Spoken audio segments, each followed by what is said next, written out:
তার প্রশ্নের উত্তর আমি দিচ্ছি, আগে শুনুন তিনি কি বলছেন।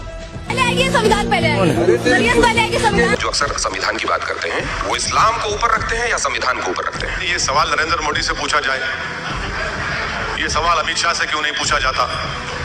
आपको मुसलमान दिख गया, बोलो। আমরা হলাম সংখ্যালঘু ভারতীয় মুসলমান, দেশ আগে না ধর্ম আগে, তাই আমাদের দিতে হয় প্রমাণ। বোকার মতো প্রশ্ন করে, তারা জানে না বিধান। আমাদের কাছে এই ভারতবর্ষ যতটা দামি, ঠিক ততটাই দামি আমাদের ঈমান। নবীর শিক্ষায় দেশপ্রেম হলো আসল পরিচয়। হিন্দুস্থান আমাদের প্রাণ, আর মনে আল্লাহর ভয়। বুকের ভিতর কোরআন রাখি আর মনে রাখি ঈমান। মুসলিম হয়েও রক্ষা করি আমাদের এই প্রিয় হিন্দুস্থান।